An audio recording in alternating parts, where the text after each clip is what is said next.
Welcome to Think Aloud, where you'll hear from the people shaping arts and culture today.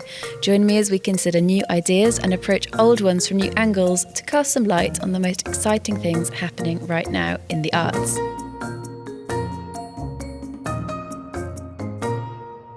I'm Harriet Fitzgerald, and I have battled my way to be here with you today, not so much through the December cold, it's a very nice day here in London, but through the South Bank Centre Christmas Market, which provides a seasonal challenge, but is a wonderful place for people spotting. I think the market is one of those places that gets put on lots of, time-out roundups for things to do around Christmas, because it's full of really awkward Tinder first dates, people trying to chat each other up over bratwurst and truffle mayonnaise. But we made it. It's been a busy build-up to the festive season here at South Bank Centre, not just with the excitement of the Christmas market, but Michelle Obama, who was here earlier this month. Sadly, we couldn't fit her into the schedule of Think Aloud, but she sent us our best and said that her and Barack are massive fans of the show. But don't worry, we do not need the Obamas to put on a great episode. For the second in our series of roundtables, we've gathered together 3 people involved in either making or presenting contemporary music, contemporary classical music, new music. Don't worry, there are lots of definitions, and that's one of the things we're going to be getting into in this episode.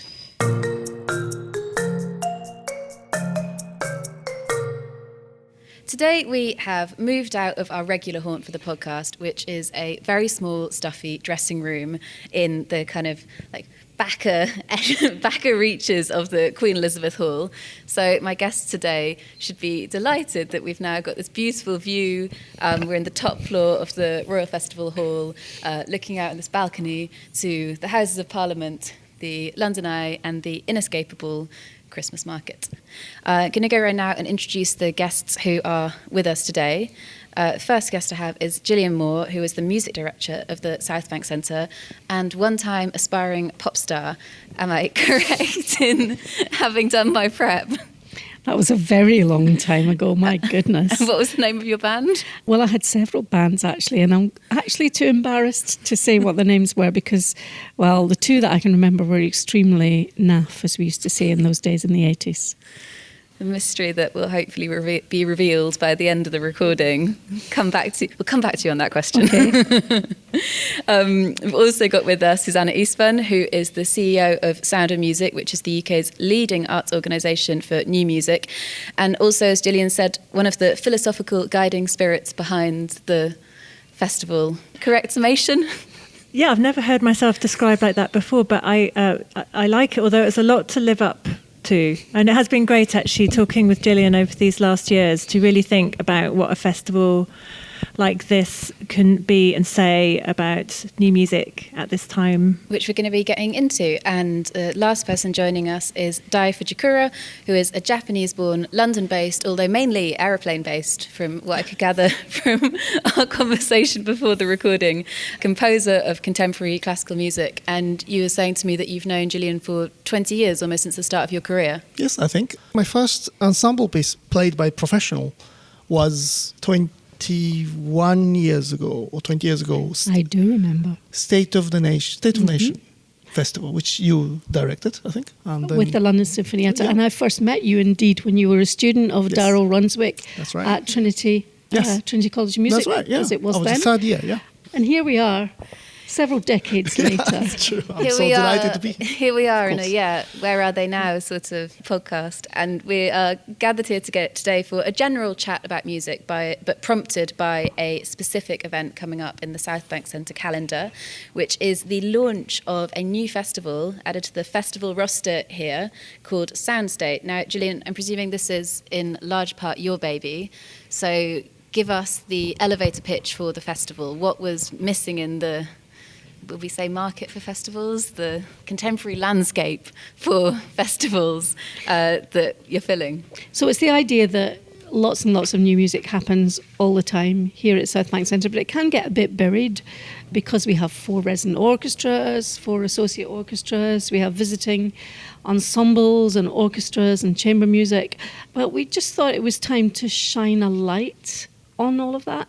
And I also wanted to reflect on what was different now about the new music scene than, say, if I'd been doing it 10 years ago, and I think there are huge differences. Well, maybe that's a good place to start. What is new about the newness of new music today? Well, what I'll say is if I was presenting, if we were presenting a contemporary classical festival 10 years ago or 20 years ago, and we said it was international, I guess the definition of international would be largely Europe and America, maybe Australia, maybe Japan, because Japan's had quite a strong contemporary music scene. But now, when we think of global, international, there's a lot from China.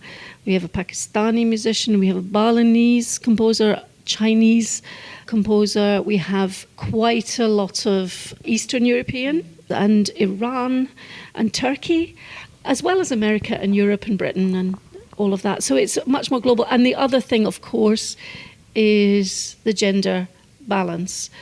You know, even as somebody who tried quite hard in previous decades to present as many women as possible, it was overwhelmingly male.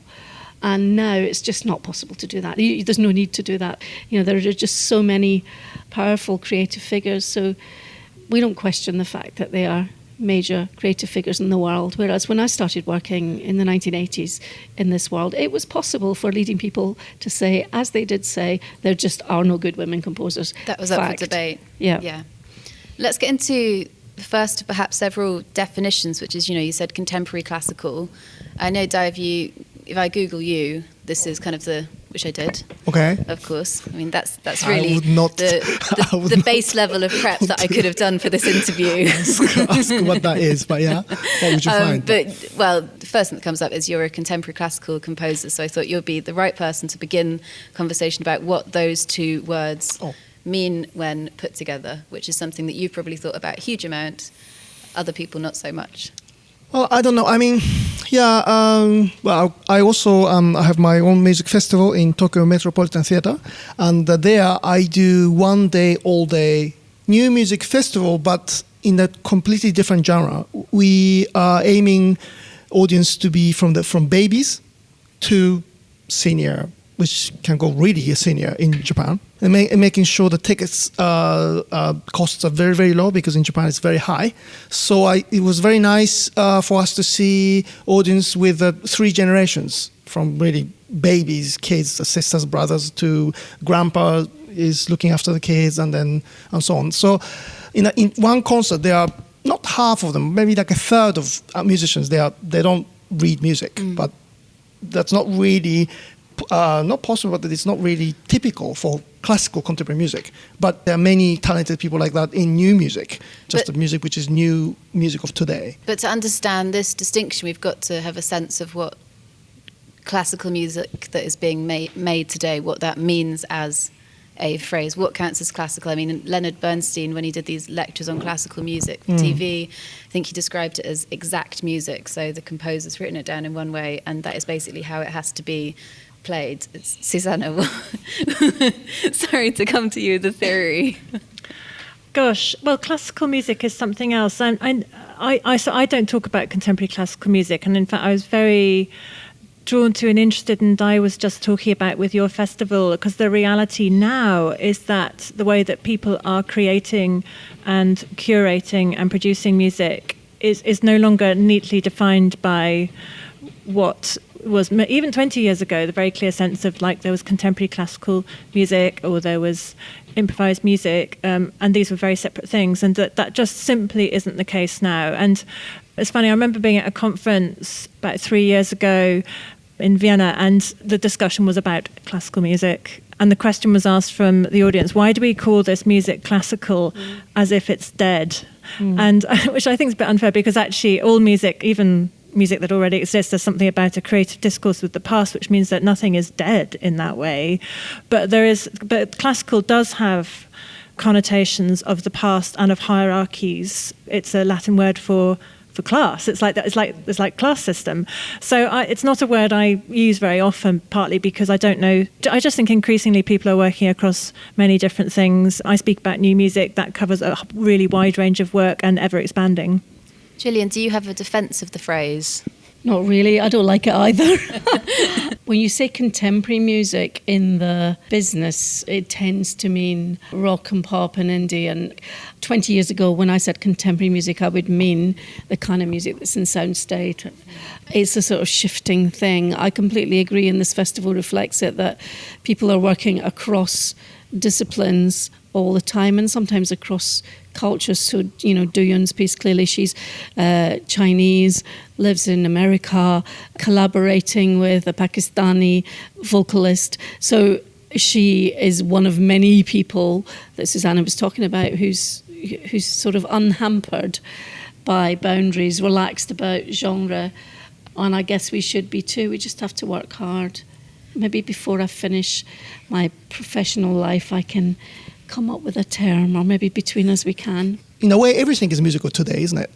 From my personal point of view, I find it very difficult to listen to classical music. The idea is wonderful music, but it's written 100 years ago, 150 years ago, and I don't live in that kind of speed in life. And I don't know, we have second movement, we have cough in between the movements, and then there's a third movement which is like dance or something. And you're not allowed to dance. Yeah, I guess, yeah.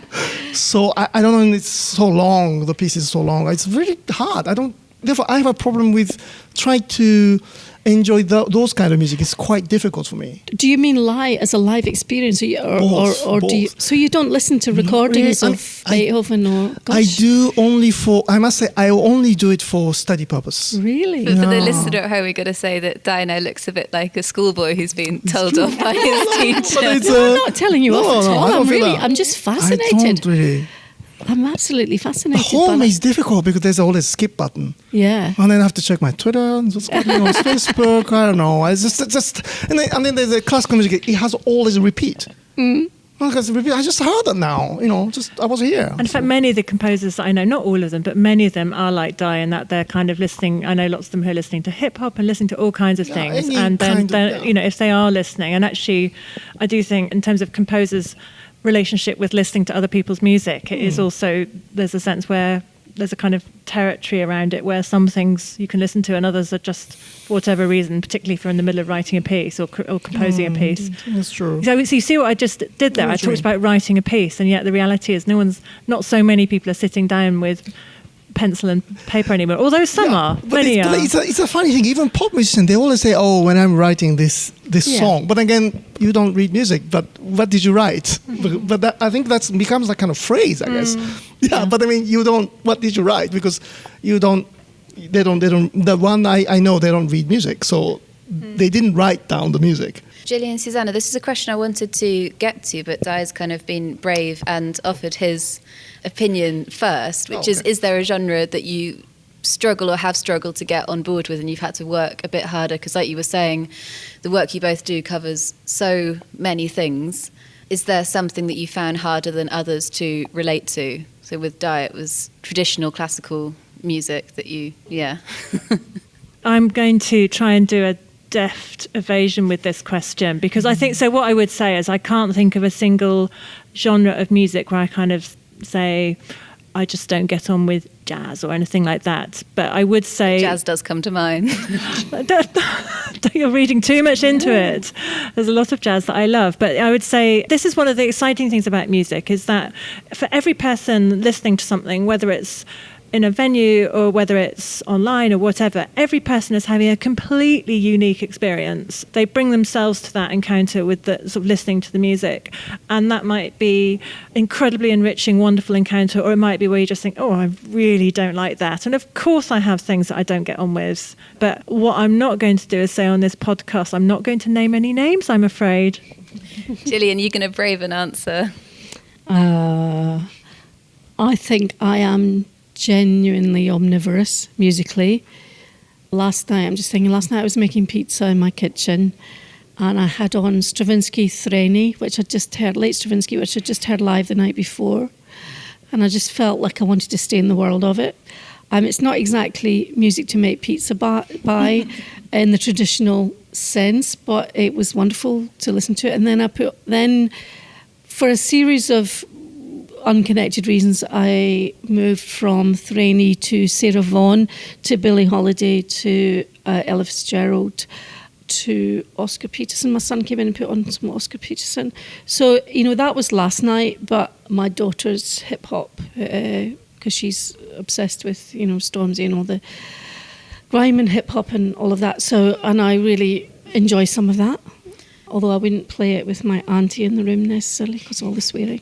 And there's a link, isn't there, between that sort of music and the sort of music that you make, for example, Di? Because I read an interview with you where you were talking about the idea that the sort of music you are making and the sort of music that what we would call, contemporary composers are now making filters down into more commercial pop music, for example, over a period of like several decades. How do you see that happening?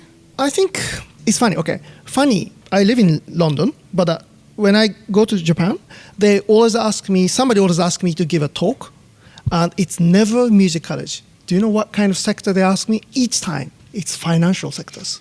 Really? Yeah, and they want me to talk about music. So what are they learning about? I have no idea why. From you about finance? I have no idea because I know nothing. Obviously, that's why I'm being composer. So funny enough, when I talk about similar things, what you just asked me, is that it's proven fact that what was contemporary music whenever the time in history, even in the recent history, like 50 years ago, it's appearing in the movies or TV series and so on. Like I just watched Homecomings. That's all collection of the famous soundtracks. But some of them were Ligeti or something like that, I remember, because it was used in Kubrick's movies and so on before. And so what I mean is that whatever it is, that music was not written to make money, let's say, non-commercial music today, contemporary music, let's say, I'm sure given time, it will be, those music will be used in a commercial world in years later. So therefore, to the business sectors, so it's not bad business. And today. are you saying that it's particularly this theory that when you go and talk to financial institutions, they're interested by? Yeah. That's fascinating. They always... sometimes, because there's only one piece I have written, it's so funny, commissioned by apparently the biggest insurance company in the world, like I know anything. Anyway, there was one project in Switzerland, funny enough, and I did a project. I thought it was good things to talk about because in front of financial people, I do. And that was like, anyway, let's please talk about music and more. So they really want to know about the inspirations and also the whatever I do. My aim is not to make money, obviously. But in years later, I don't know whether my music will make money, but the group of us doing this, creating music today, would affect or directly some of the tracks will be everybody else's everyday life. So but 50 years, 60 years time. Bankers do have souls then. Well, I don't know, but they should invest on us for 60 years, 70 years return, maybe. Can I ask? I wonder if one of the... I'm still sort of like adjusting to you as sort of financial guru. No, I have no idea why. Yeah, I think you need to monetize this because clearly this is amazing. But I wonder, sort of question, if one of the reasons they're so interested in you is there is something so inexplicable about the process of composing itself. There's too much going on for you to think about the future. There's just the process of drawing all these ideas and sort of mapping them into one thing is complex enough. People talk about creativity very loosely, but for me, composing is the ultimate creativity because you have an idea or one or two ideas, and they may not be much in themselves, or they might be, but it's more about then what you do with them, the process of working and reflection and reworking and using the material in that way. I just find it so mysterious and so fascinating and sort of perplexing that people's brains can work in this way. But I always think that sound, always for me, is not just that reflects the colors and vision and that kind of thing. I really associate with like smells and also taste. So I like very much music by Brahms, I do. But his music always reminds me of like second-hand bookshop. Is that a bad thing? No, it just smells of second-hand bookshop. Brahms is definitely brown to me. I love Brahms, but it's definitely brown. It's got this wetness, like a kind of second-hand bookshop, and even though it's rainy outside, but some of the book outside the how can I say This is the a really cult. advanced form of synesthesia, isn't it? Maybe, but because it's not the color isn't Conjure whole always, scenes. But yeah, for me, it's not about genre because it's actual sound and harmony.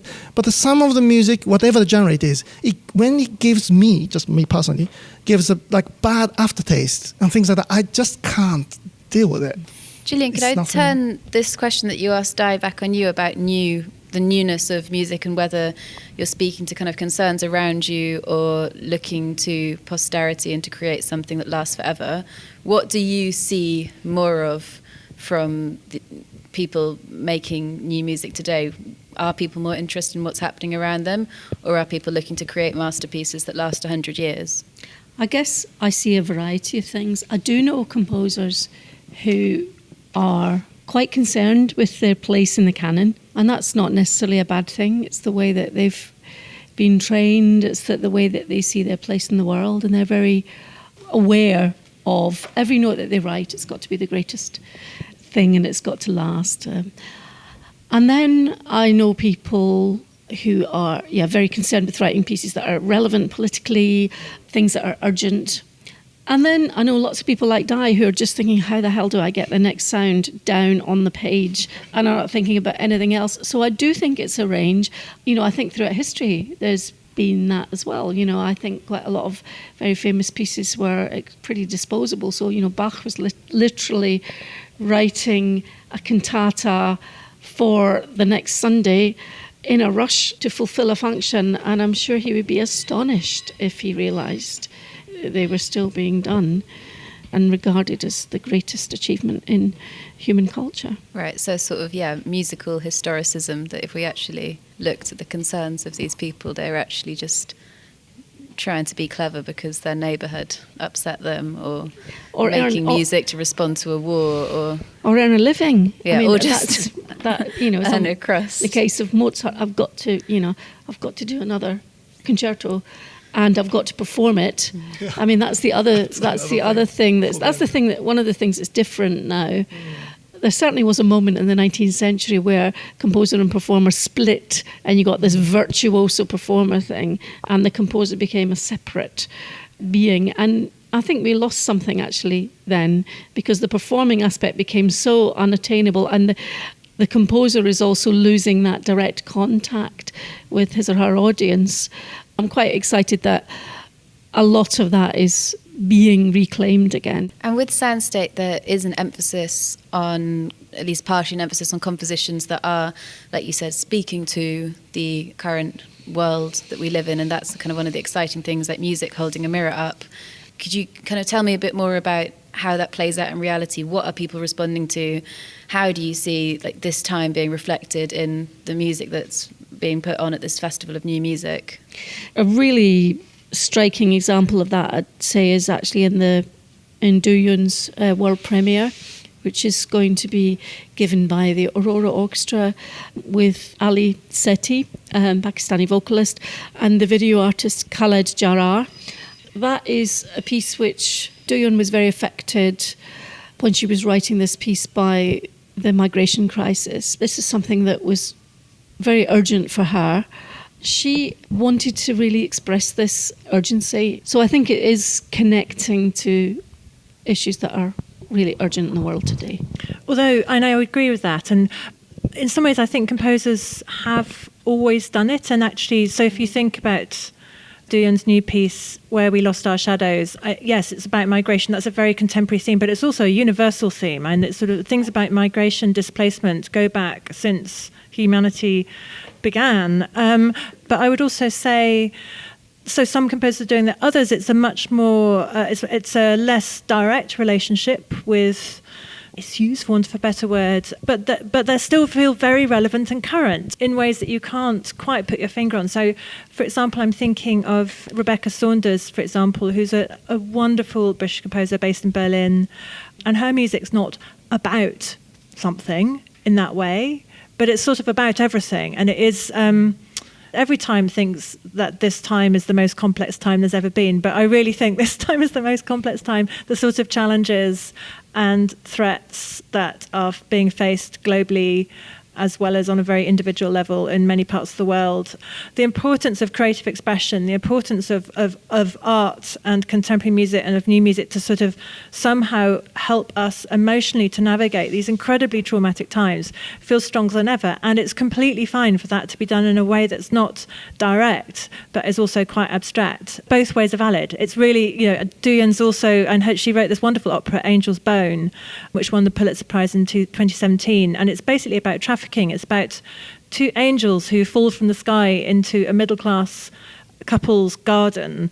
They end up trafficking them. It's a devastating, powerful, extraordinary opera, which I really hope someone's going to bring to the UK before too long, because it's so wonderful. So looking on the website for Soundstate, there's this lovely quiz you can do where you kind of put in the answers to various questions about what you're interested in, where you like to go on holiday, and it will recommend a performance that you should go to kind of based on your answers to these questions. It's really nice. I did it. It's kind of like very like BuzzFeed style. And this kind of speaks to the amount of work that goes into finding new non-specialist audiences for new music concerts. I'm interested in that as a question. I think it's something that's very easy to talk about in generalities, but maybe you could each just kind of give me a specific example of something that's been really successful in terms of getting new audiences through the door, or new listeners, they don't have to be physical, to listen to compositions that they might not normally come across. For me, some of the most interesting work I see that brings this to life, it's not a new thing, but it seems to be very energetic at the moment, is actually when composers themselves are somehow given control of curating and presenting their ideas. So it's something that Sound and Music, my organisation, is very interested in and quite engaged in, because I came into the organisation in 2012 and just immediately noticed that this was happening in many, many places. So if I think about like the multi-story orchestra in Peckham, or I think about the Bastard Assignments, or I think about Filthy Lucre, these sort of artist-led, artist-curated, there's something about the power of really interesting creative people communicating their ideas, not just through their music, but also in how they place music alongside other music and put it in a context. Yeah. Gillian, do you have any final thoughts to add to that in terms of new audiences? I think it's partly be confident, don't apologise for it, convey your excitement about new music as part of contemporary culture. I think there are other things that we all do that can bring different people in. So, for example, we just had a concert on Friday night in the Hayward Gallery with relatively recent music, and I felt there was an audience there who are more of a visual art audience. But that's one way. It's a sort of sidestepping, but broadening out. But I do think in the end that just being confident about the stuff itself is the most powerful way to do it, and having joy in putting on new music, never apologising. And you've got an opportunity to convey your joy now, because I'd like us to end with kind of a recommendation from each of you for something in the programme. There's so much to enjoy. I'm really curious to hear Di's new flute concerto for Claire Chase. Claire Chase is the most extraordinary flute player. She's like a kind of flute goddess or something. She's incredible, the sort of range of sounds. And I am very interested to hear what you and she create together. Di, has that stolen your entry? Well, no. Mainly excited about seeing yourself. But thank you. But I have to say that I can't imagine my life without knowing Claire Chase, because she's great flute player, sure, but it's so much more than that to me. All the inspiration and how, I guess it's the American way also. Like if you want to do something, you have to do it by yourself. She and her, the ensemble, International Contemporary Ensemble, who she co-founded with other people, and that my relationship with them started 2003. That really taught me many, many things. I've been telling everybody how wonderful and amazing they are, but finally they are here in London, and not just Claire Chase, but Wood Duyon as well, and Marcus Balter, and we are all like friends and family in that. That's my other family in America. And that's the final Sunday of Soundstate that your flute concerto has its UK premiere. Oh yeah, sure. Gillian, anything that we might miss from a casual look at the programme? There is a lot. I'd urge people to listen to the 6 o'clock concerts, which are called the Soundstate Sessions, put on by the Park Lane Group, which is young musicians playing music by a range of contemporary composers. But I'm also particularly looking forward to, because I've had a bit of intelligence about this, a new concerto, which will have its world premiere on the first night, the first concert of the festival, with the London Philharmonic, conducted by Maren Alsop. And it's a percussion concerto written for Colin Currie by the Scottish composer, London-based, called Helen Graum. And Colin, the soloist, I bumped into him the other night, and he genuinely was really excited about it and said, I think this is really something amazing. So it's always great to hear from a performer when they see this music. Nobody's heard it yet, and they're just feeling that it's something very, very special. So I'm looking forward to that. That's a good insider tip, like betting on the horses. Yeah. Yeah. Gillian, Susanna, Di, thank you so much for joining us, and we'll see you in January. Thanks so much. It's Thank been a you. joy. Thank you very much. Thank you. Thanks for listening. We'll be back in a few weeks for our festive special that will be in your download feeds on Christmas Eve. Now, they say that if you have to explain why something's funny, then it's probably not. Well, we are doing away with that eminently sensible piece of advice for this episode, and we're getting comedians to reveal the secret behind why they do what they do. Sample question: can you have a day off from being funny?